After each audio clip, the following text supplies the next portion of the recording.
connais, je lâcherai pas l'affaire. Je vais piquer de grève comme on pique une colère. Plus têtu que tous les vieils hommes et la mer, pour que continue le combat ordinaire. Bonjour. Bienvenue à toutes et à tous. Alors c'est une grande joie de vous accueillir, vous qui arrivez des quatre coins de France, pour ce grand rendez-vous et cet événement unique par son ampleur et par ce qu'il est. Alors merci à vous d'avoir fait la route depuis Marseille, Toulouse, Saint-Étienne, Strasbourg, Brest et toutes les autres villes.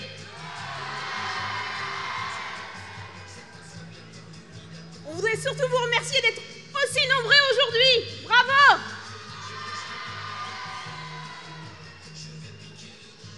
Organiser des rassemblements comme celui-ci, c'est une tradition dans notre mouvement. À chaque fois, ces moments exceptionnels ont marqué des tournants pour la JOC et pour notre engagement dans la société. Aujourd'hui encore, on ne fait pas exception. Dans cette période de crise où on nous pousse à nous préparer à la morosité, au pire, la JOC, les jocistes, nous avons souhaité dire autre chose. On est rassemblés aujourd'hui pour l'accès des jeunes, de tous les jeunes, à la culture et aux loisirs. Cette journée, on l'a imaginée, rêvée, préparée, racontée et attendue. Et en l'osant, nous avons voulu redire notre espérance en l'homme, notre foi en la jeunesse, pour s'engager, pour se mobiliser, pour changer la donne et construire un monde où chacun aura sa place. Alors on n'est pas uniquement là pour les 12 heures de concert, ni même pour les 12 heures de débat.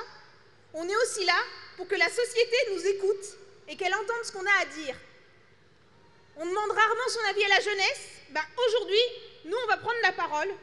On va montrer qu'on ne veut pas se taire et qu'on veut participer activement en tant que citoyen du monde présent, bâtisseur d'un avenir qui laisse une place à tous, ou plutôt une place à chacun.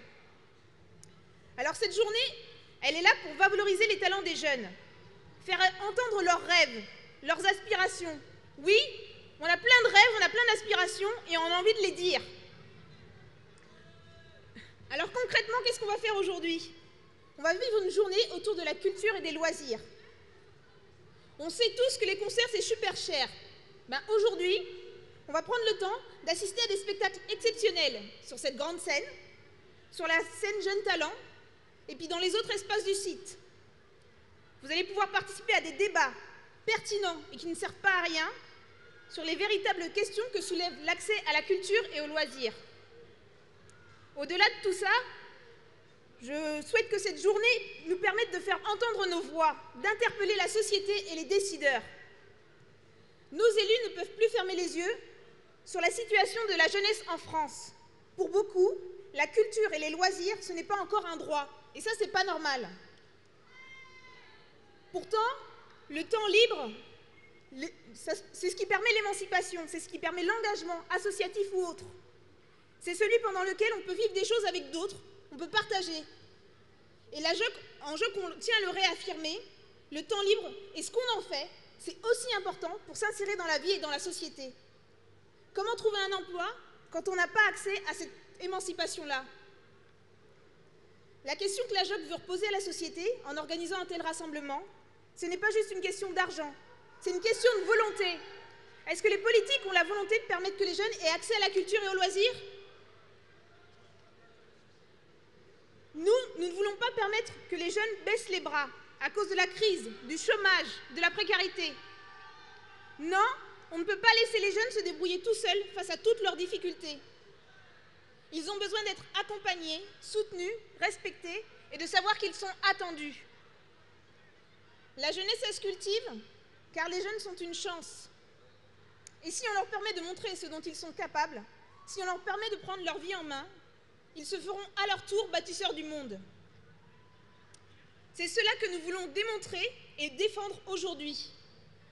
Plus largement, nous avons commencé à le démontrer grâce à la campagne « La jeunesse, elle se cultive » que nous avons lancée en septembre. Ces difficultés d'accès des jeunes à la culture et aux loisirs, c'est le travail de terrain, c'est votre travail qui l'a montré. Beaucoup de jeunes nous ont fait part du fossé qu'ils voient entre eux et la culture instituée en France. Souvent, c'est le manque de temps, d'argent, d'information, de transport qui sont à la base de leurs difficultés d'accès. On se rend compte également qu'il y a un problème de médiation culturelle en France. Comment oser franchir la porte d'un musée quand on sait que ce qu'il y aura dans le musée, on n'y comprendra rien, ça ne sera pas à notre portée. C'est là l'enjeu d'une médiation, d'un accueil et d'un accompagnement pédagogique de chaque jeune. Des activités comme l'engagement associatif, le militantisme et même l'investissement sportif ou artistique jouent un rôle dans la sensation de réussir sa vie. Les loisirs permettent d'acquérir des critères, des repères pour faire des choix. C'est pourquoi la JOC tient à ce que les jeunes issus des milieux populaires, qui soient en recherche d'emploi, en précarité, n'en soient pas exclus. Grâce à la campagne « La jeunesse, ça se cultive », vous, jeuxistes, vous vous êtes mobilisés, vous vous êtes dépassés pour permettre aux jeunes de révéler leurs talents, leur créativité et l'importance de la culture et des loisirs pour chaque vie de jeune. Ces initiatives, vous les avez menées au cœur même des quartiers populaires et en fonction du vivre ensemble, des besoins et des réalités des jeunes qui vivent dans ces quartiers. À Gagny, par exemple, un tournoi de foot a été organisé par les jocistes. Il a réuni parents, enfants, jeunes du quartier pour une journée conviviale et porteuse d'espérance. Et l'an prochain, la JOC, nous les jeunes qui la faisons vivre, nous irons encore plus loin pour mener des projets locaux et pour faire disparaître les difficultés d'accès des jeunes à la culture et aux loisirs. Nous serons acteurs de projets au service de la collectivité, de l'intérêt commun, afin de changer la donne et d'aller dans le sens de la dignité pour chaque jeune. Ce travail, nous le ferons au niveau local, au niveau national, et ce sera l'occasion d'agir et de réfléchir avec d'autres associations, avec d'autres organisations. Aujourd'hui, ils sont déjà là, ils sont déjà nos partenaires pour cette journée, et nous travaillerons à formuler des propositions précises pour faire avancer l'accès à la culture des jeunes l'année prochaine.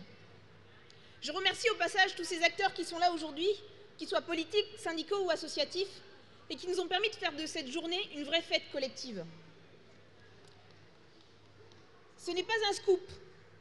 La crise économique et financière frappe de plein fouet les jeunes.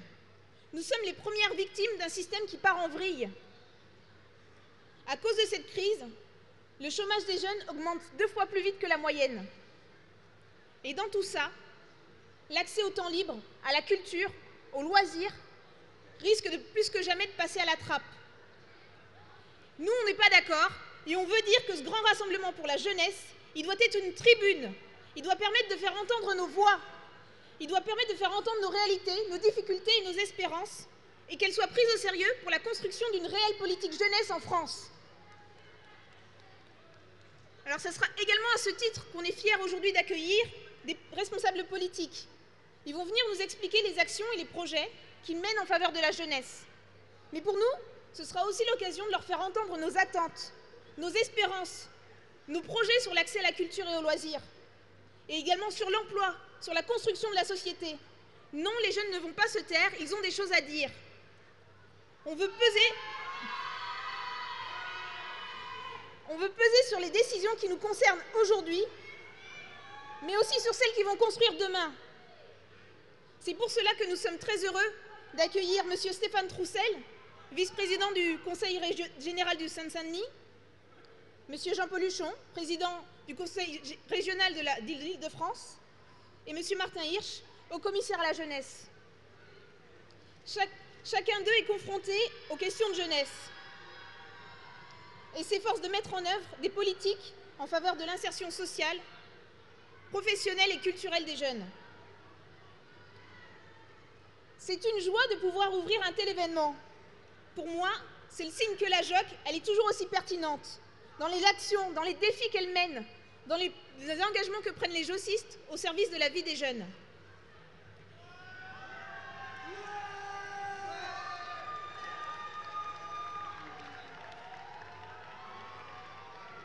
Alors pour finir, je vais vous souhaiter une très bonne journée. Je vous souhaite une journée riche en rencontres, en découvertes, en débats, une journée riche en fêtes. Une fête où pour une fois, on mettra en valeur la jeunesse, ses idées, ses rêves, les valeurs qu'elle veut défendre et le souffle qu'elle peut apporter au monde. Aujourd'hui, vous allez pouvoir exprimer ce en quoi vous croyez, ce qui vous tient à cœur et ce qui vous fait rêver.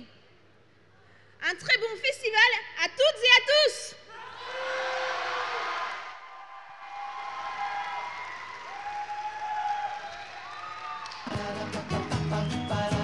Merci Inès. Faites plus de bruit pour Inès.